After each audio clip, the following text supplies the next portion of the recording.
失業從來都唔係最大嘅難題。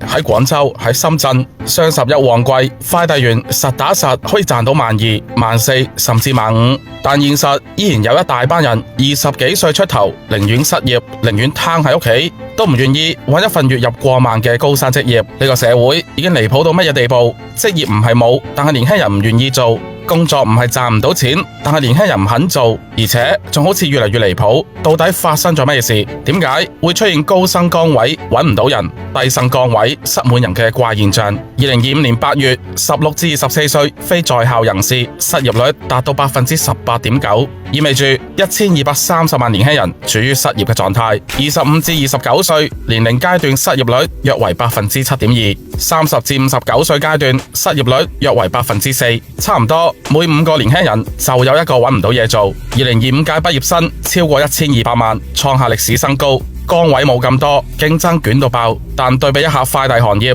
缺人缺到喊。你估雙十一旺季缺幾多人？每年缺口30至50萬。廣州、深圳快遞站出現高薪都請唔到人嘅情況，一邊係年輕人冇嘢做，一邊係快遞行業日日都話人手唔夠。有人成日講，依家啲00後太嬌生慣養，以前我哋月入4000都返工返到斷氣，依家月入過萬你都嫌辛苦。咁不如我哋睇下快遞員嘅15,000係點樣賺返嚟嘅呢？第一，工作時間嚴重超標，平時10到12個鐘，雙十一旺季可能要14到18個鐘，甚至凌晨3點仲喺度派緊件。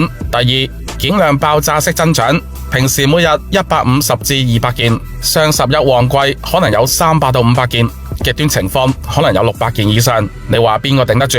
快遞員平均每日行2萬至3萬步，等於行咗20公里。第三，快遞行業越嚟越辛苦，但工資一年比一年低。你知唔知呢10年單價跌咗幾多？跌咗40%以上，因為快遞價格戰打足10年，中通、圓通、申通、穩達全部都用低價加壓榨勞動力成本搶市場。快遞行業賺錢嘅唔係快遞員，而係平台同資本。你今日送200件可能賺到300蚊，但係出年可能同樣200件只有200蚊。年輕人好現實，你叫我做一份會越做越窮嘅工，唔好啦。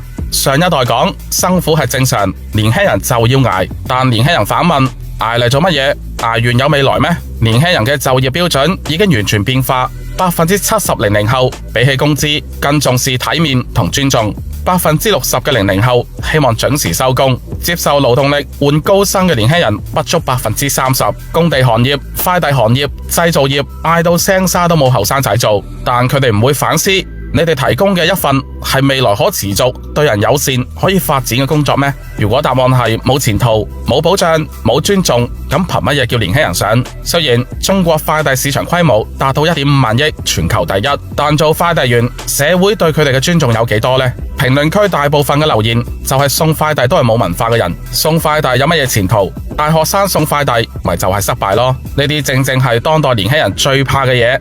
做咗一份會俾人睇衰嘅工作。10年前快遞員真係好好做，單價高，冇極度嘅時效，冇咁多罰款，競爭少，分成高。依家呢，全部反轉晒。呢一屆年輕人好現實，唔會為老闆賣命，唔會為未來冇前途嘅工作犧牲健康，唔會為一份冇尊嚴嘅工作頂硬上。但佢哋要嘅唔多，要嘅係穩定、體面、唔傷身、有發展、有尊重。如果連最基本嘅都俾唔到，你叫佢哋點做？年輕人唔係苛刻，年輕人只係唔願意再被剝削。一個社會嘅文明程度，從來都唔係睇快遞有幾快送到去你屋企門口，而係睇送快遞嗰個人值唔值得擁有更好嘅生活。唔知大家又點睇？歡迎留言俾我。本期節目講到呢一度，我哋下期再見啦。